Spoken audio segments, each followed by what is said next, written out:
बहुत धन्यवाद।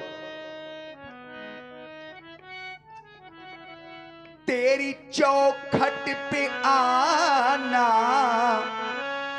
मेरा काम था, मेरी बिगड़ी बनाना तेरा काम है। छोड़ दी मैंने नैया तेरे नाम पर, अब किनारे लगाना तेरा काम है। हाँ, अब किनारे लगाना तेरा काम है। और आप हैं आदरणीय श्री पुष्पेंद्र राजपूत जी, आपकी ओर से 51 पुष्प मुद्राएं श्री जनक जी के चरणों में प्रदत्त हैं। बहुत बहुत साधुवाद, बहुत बहुत धन्यवाद। आप तो एक संत हैं और संत का जीवन बंधुओं केवल परोपकार के लिए होता है। संत का जब जन्म होता है तो इस संसार में केवल परोपकार के लिए होता है। सज्जनों, ऐसे 5 हैं इस संसार में, ऐसे 5 हैं जिनका जीवन केवल परोपकार के लिए हुआ है। कौन? तो मानस में लिखा गया कि संत पिटप सरिता गिरिधरनी परहित हेतु सबन के करनी। संत और दूसरे क्रम में है बिटप। बिटप कहते हैं पेड़ को। किसी व्यक्ति ने पेड़ से प्रश्न कर दिया कि ऐ पेड़, तुम कितना परोपकार करते हो? तो पेड़ ने बड़ा सुंदर उत्तर दिया। व्यास जी, पेड़ ने बड़ा सुंदर उत्तर दिया कि हम सायादार पेड़, इसको पढ़ाओ, अभी आनंद नहीं आ रहा। हम सायादार पेड़ इस जमाने के काम आए और अगर सूखने लगे तो जलाने के काम आए। फेंक मत देना, फेंक मत देना म्यान को कभी खाली समझकर, शायद कभी शत्रु को डराने के क्या बात है। काम आए। बेच मत देना, याद रखना, बेच मत देना मकान को कभी कच्चा समझकर, शायद कभी सर छिपाने के काम आए। और इसी सुंदर प्रस्तुति में आप हैं आदरणीय श्री धीरेन्द्र राजपूत जी, आपकी ओर से 21 पुष्प मुद्राएं इसी प्रस्तुति पर प्रदत्त हैं। बहुत बहुत साधुवाद, बहुत बहुत धन्यवाद। आप तो एक संत हैं और संत का जीवन व्यास जी एक फूल की तरह होता है, एक पुष्प की तरह होता है। फूल कोई खिला जब किसी डाल पर,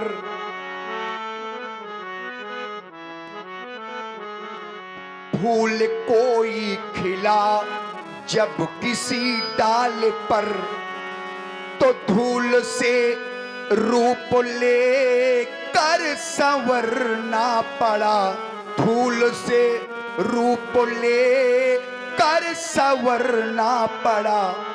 प्यास धरती की बुझ ना सकी जब स्वयं, तो सिंधु को बिंदु बने कर बरसना पड़ा। किसी व्यक्ति ने फूल से प्रश्न कर दिया, किसी व्यक्ति ने फूल से प्रश्न कर दिया कि ऐ पुष्प, तुम सबको सुगंध देते हो परंतु उसके बदले में तुमको क्या मिलता है? तो फूल ने बड़ा सुंदर उत्तर दिया कि लेना, लेना और देना, लेना और देना ये तो व्यापार है, परंतु दे के कुछ ना लेना, इसी का नाम संसार में प्यार है। पुनः दूसरे व्यक्ति ने प्रश्न कर दिया कि ऐ पुष्प, जब तोड़ने वाला व्यक्ति तुम्हें तोड़ता है तो क्या तुम्हें पीड़ा नहीं होती? तो फूल ने बड़ा सुंदर उत्तर दिया कि जब तोड़ने वाला व्यक्ति मुझे तोड़ता है और वह उस समय इतना प्रसन्न हो जाता है, इतना प्रसन्न हो जाता है कि उसकी प्रसन्नता को देख करके मैं अपनी पीड़ा का आभास भूल जाता हूं। यही तो जीवन एक संत का होता है और संतों से कुछ लेना भी चाहिए। व्यास जी, प्यास धरती की बुझना सकी जब स्वयं, सिंधु को बन कर बरसना पड़ा। और शुद्ध होता, सोने की शुद्धता का पता तभी चलता है जब सोने को तपाया जाता है। शुद्ध होता स्वर्ण की तबो प्रमाणित हुई, तो अग्नि से तप्त होकर निखरना पड़ा। और विश्व में जब महादेव कोई बना, तो मूंद करो आंखों विषपान करना पड़ा। सज्जनों, जो अमृत पीते हैं, जो अमृत पीते हैं उन्हें तो हम देव कहते हैं, लेकिन जो विष पीते हैं उन्हें हम देव नहीं, उन्हें तो महादेव कहते हैं। महादेव के जीवन से हमको एक शिक्षा मिलती है, हमको एक सीख मिलती है कि थोड़ा थोड़ा जहर पीने का अभ्यास हमें भी होना चाहिए, नहीं इस संसार में जीना मुश्किल पड़ जाएगा। क्योंकि संसार है तो किसी कवि ने लिखा कि सांपों के मुकद्दर वो जहर कहां, सांपों के मुकद्दर में वो जहर कहां जो आजकल इंसान बातों में उगल रहा है। और वो सांप तो बैठा बैठा हंस रहा है और इंसान ही इंसान को डस रहा है। कैद कर लिया है, कैद कर लिया है सपेरे ने सर्प से, यह कहकर कि अब इंसान को डसने के लिए इंसान ही काफी है। महाकाल के दिव्य आयुध, आज आपको संसार से जाना है, लेकिन एक ना एक दिन बंधुओं इस संसार से सभी को जाना है। क्यों? क्योंकि आया है सो जाएगा राजा रंक फकीर। बस केवल अंतर इतना है, कोई आगे जाता है, कोई पीछे जाता है। और एक ना एक दिन इस संसार में ऐसा वो एक दिन आएगा कि कुछ भी शेष नहीं रह जाएगा। क्यों? क्योंकि जब प्यास लगती है, जब प्यास लगती है तो पनघट की याद आती है, और जब शर्म लगती है तो घूंघट की याद आती है। ये कहानी जिंदगानी की कुछ ऐसी ही है मेरे मित्रों, ये जिंदगानी की कुछ ऐसी ही है मेरे मित्रों। ध्यान देना, ये जीवन की सच्चाई है। प्यास लगती है तो पनघट की याद आती है, और जब शर्म लगती है तो घूंघट की याद आती है। ये कहानी जिंदगानी की ऐसी ही है मेरे मित्रों। आपको इस संसार से जाना है, और एक ना एक दिन इस संसार से सभी को जाना है, अवश्य जाना पड़ेगा। ज्ञान ना रहेगा, व्यास जी कुछ भी शेष नहीं रह जाएगा। ज्ञान ना रहेगा, न कोई ज्ञानी रहेगा यहाँ।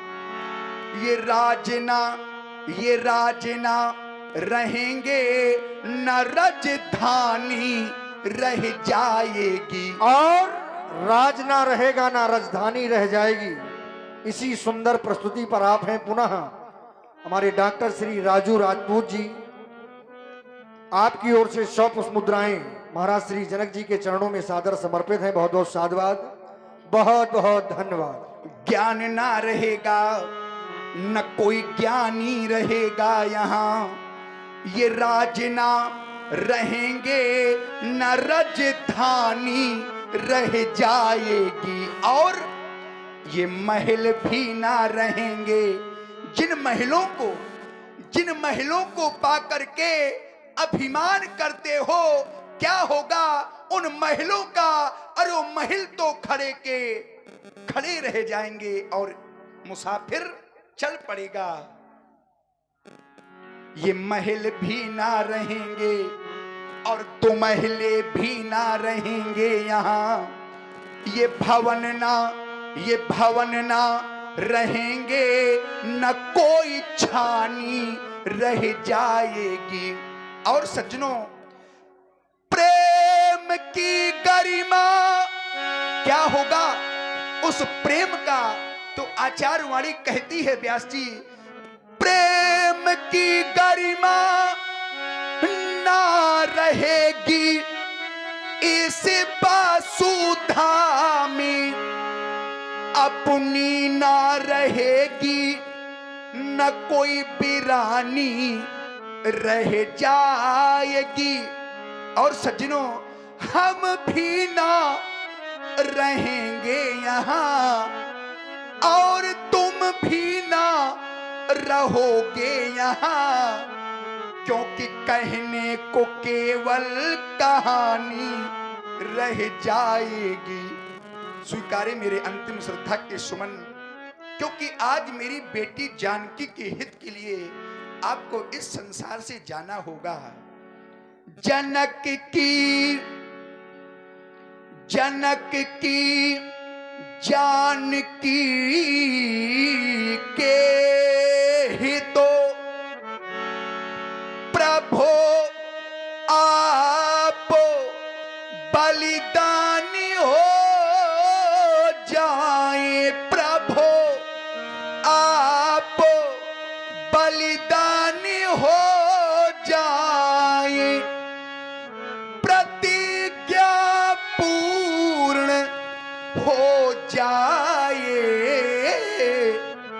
सिया की मांग भर जाए, सुता की सिया की मांग भर जाए।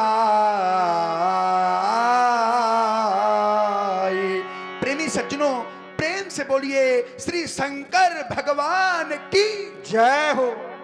और लीजिए, बड़ी ही सुंदर प्रस्तुति आप लोगों ने सुनी। अब यहां से आज की लीला का जो प्रथम प्रसंग है, करि भोजन मुनिवर विज्ञानी, लगे कहन कछु कथा पुरानी। महामुनि श्री विश्वामित्र जी, उनके साथ में 88,000 ऋषि समुदाय और साथ में विशेष 2 युगल कुमार श्री राम जी और श्री लक्ष्मण जी। महामुनि श्री विश्वामित्र जी भोजन उपरांत श्री राम जी श्री लक्ष्मण जी को कुछ पौराणिक कथाएं सुनाते हैं, और कथा सुनाते सुनाते वो समय सन्निकट आ जाता है। वो समय कौन सा है? संध्या का। करि भोजन मुनिवर विज्ञानी, लगे कहन कछु कथा पुरानी, विगत दिवस गुरु आयस पाई, संध्या करन चले 2 भाई। सुंदर प्रसंग व्यासपीठ के माध्यम से मंगलाचरण। और भाई हमारे आशीष जी भद्रकाल जहां कहीं भी हो तो अपने साज पर उपस्थित हो।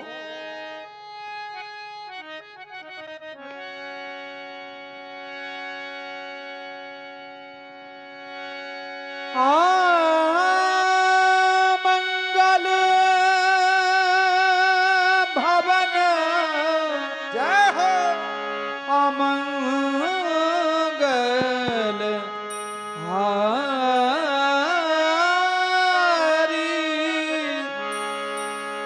जय सिया राम, जय सिया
राम जासु जसु आप बखाना जय सिया राम जय सिया राम।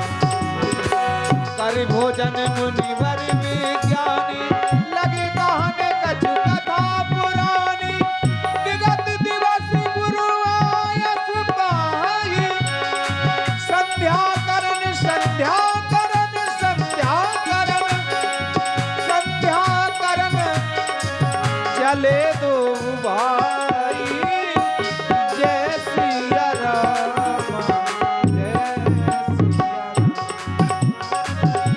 संध्या करने चले दो भाई हाँ संध्या करने चले दो भाई हाँ जय सिया राम जय जय सिया राम सिया राम सिया राम सिया राम सिया राम। धर्म की धुरी को धारण करने वाले धर्मात्मा राम व सुमित्रा की गोद में विहार करने वाले स्वामित्र लक्ष्मण, आज मैं तुम दोनों बंधुओं को तुम्हारे वंश से संबंधित एक पुरानी कथा का अवलोकन कराने जा रहा हूं, जिसे तुम दोनों बंधु ध्यानपूर्वक सुनो। तुम्हारे